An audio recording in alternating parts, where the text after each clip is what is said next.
August 1920. I was born in Phoebus, Virginia. Down there for 3 weeks. I always tell them, yeah, I remember going back up to New York. They get a kick out of that. I said, yeah, I remember going back from Virginia up there, 3 weeks old, you know. My dad, of course, he had a pretty good job, but during the Depression, he was laid off in the late 20s. That was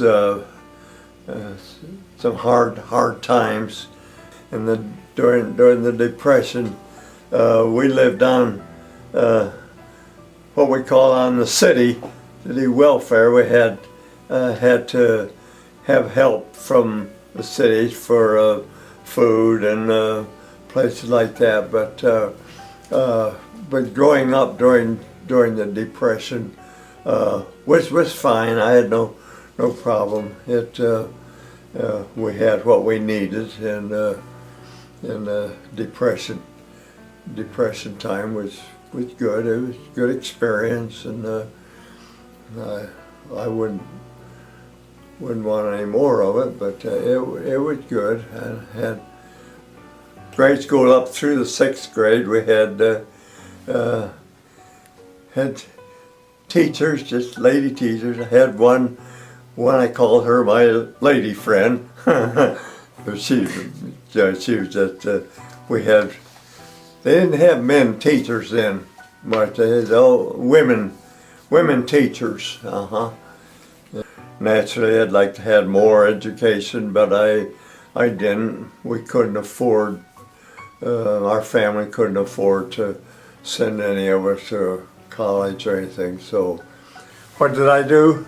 I worked for Ansco Corporation. It was a film company. I worked in what we called, where they returned their goods. Ansco was a German outfit that came to the United States, and so they set up places, but they were a camera and film. It's called General Aniline Film. It was a film company, and I was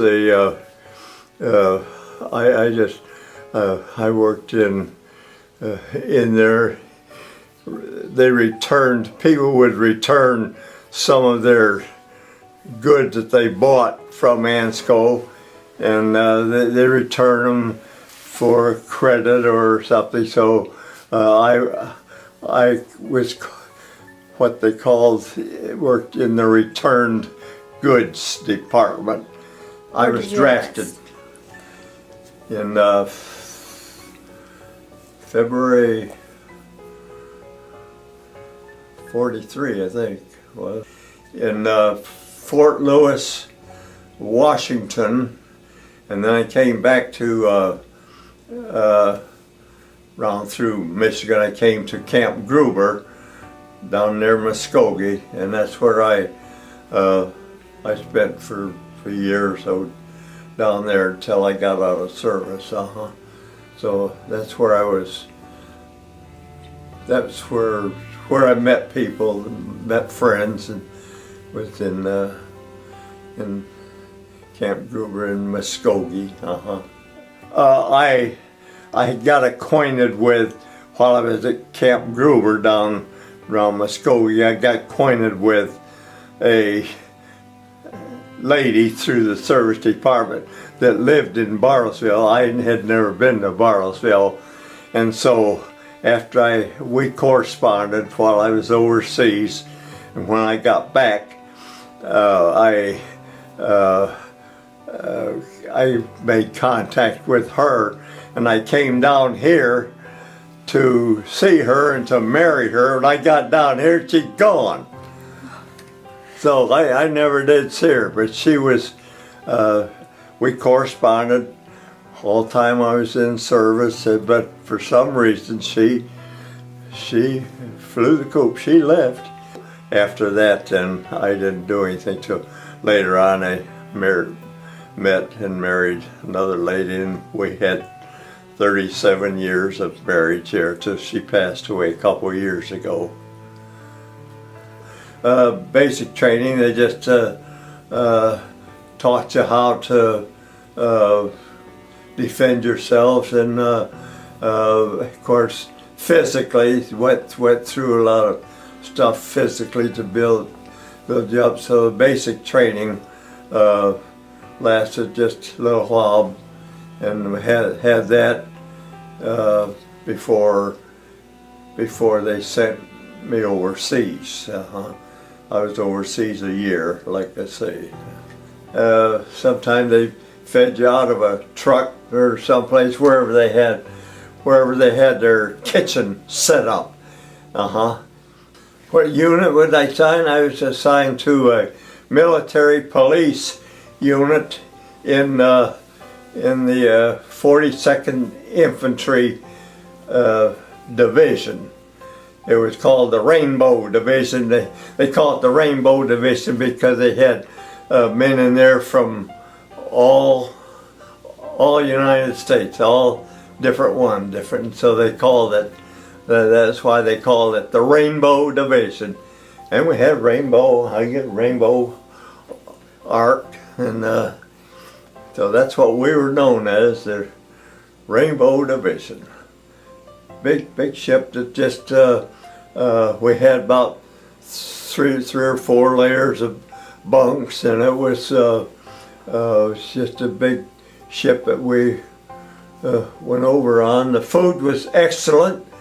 We had good food, and never problems. I was overseas for a year. I went over in, I think, February 45 to February 46. I was over in France and Germany and Austria, and got me a furlough or a pass to London, and I got another pass to Paris. So I got to see some of the big cities, which was good. I enjoyed it. We did military police duties, like we did traffic control, direct traffic, because we had a lot of army vehicles. That was why we had the army personnel out there, and we worked with the civilian police and traffic too. But that was the main thing, was just control the traffic. And then of course we had our so-called prison, where people that were offenders or something, that they'd have to go and maybe go through some special training or something like that. But all in all, it was just a general police work. We did guarded prisoners, and we set up traffic control points, and it was a small unit of about 68 men, and but it was interesting to me, and I hadn't done any police work before that, but like I say, it was a good 1 year overseas. I had made a lot of good acquaintances over there, and of different ones, men and women.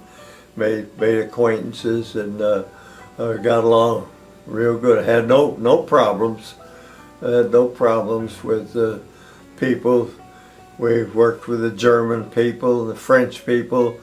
Fortunately, Germany was our opponent, but I got along better with German people than I did with the French. The French people, I wasn't up on I was behind the infantry. The military police unit were behind the infantry. As the infantry would go in and take over a community, the military police would come in and hold it.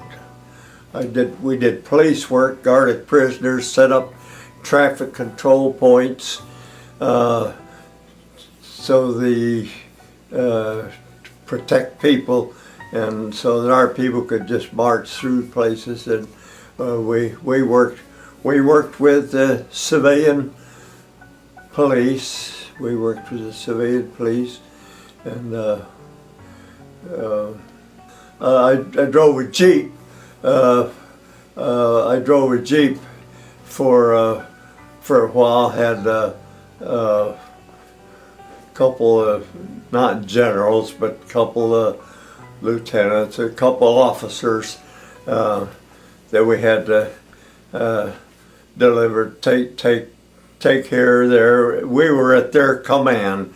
If they needed to go somewhere, they just call. We had a unit. There were several Jeeps in there, but we were each assigned one, and we just take people where they had to go.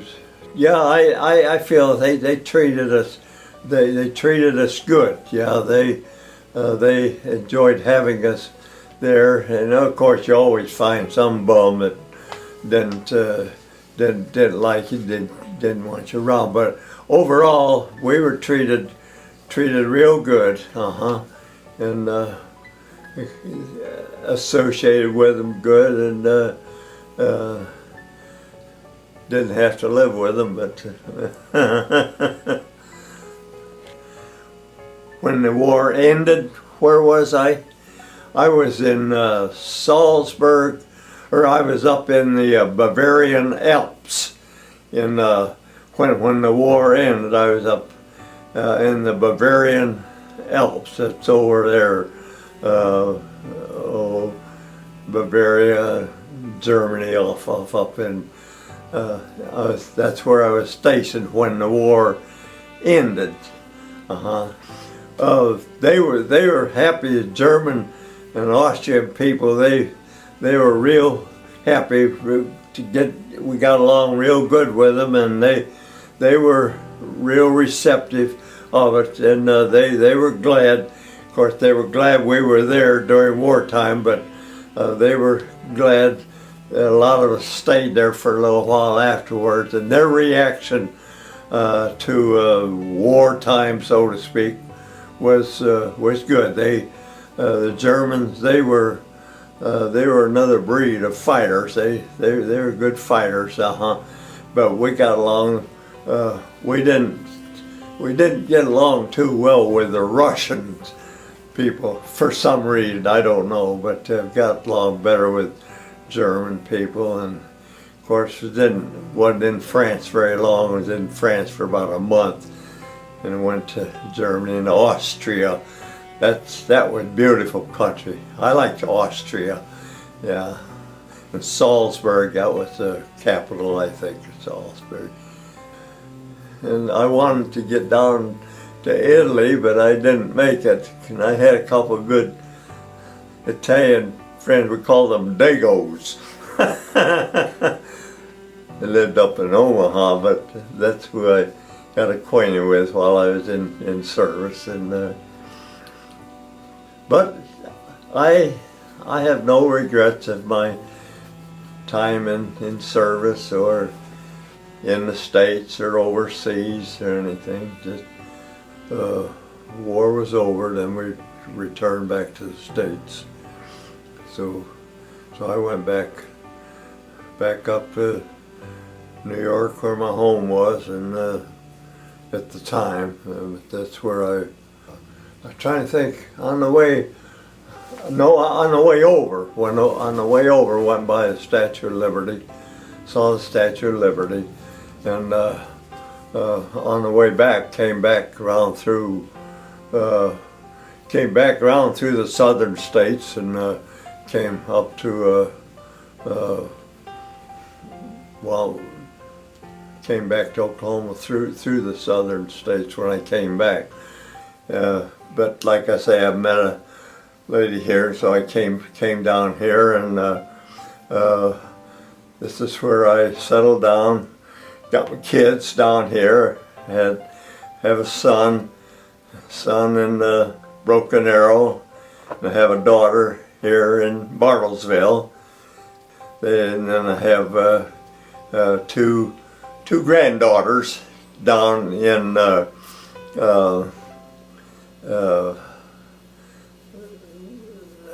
Broken Arrow. Two granddaughters down in Broken Arrow. They work for a hospital in Broken Arrow. They work, but so that's the gist of my family: son and blood son, and then the two the granddaughters, and they're my little beautiful daughters, granddaughters, and of course they're both married, and one of them has family. They both don't have a family yet, but one has family. I got rid of my car, so I just don't go any place unless I go with on the bus here or something. We go shopping, Walmart, like I say, on Mondays, and I have dental or have medical appointments. They will on Tuesday or Thursday. They will take me to and from there, because, like I say, I don't have my car. I didn't need it, and safety Oklahoma told me I didn't need it anyway. Glad to serve my time, and glad to that I could serve my time and then come back to the States. I mean, there were just 3 years of my life that was good, and I came back. When I came back to Oklahoma, and had my job, same job when I got home that I had when I left Bartlesville. But my home, of course, was in New York State. But after I left there, I never did. I get back once in a while, maybe see some family. So, but this is home.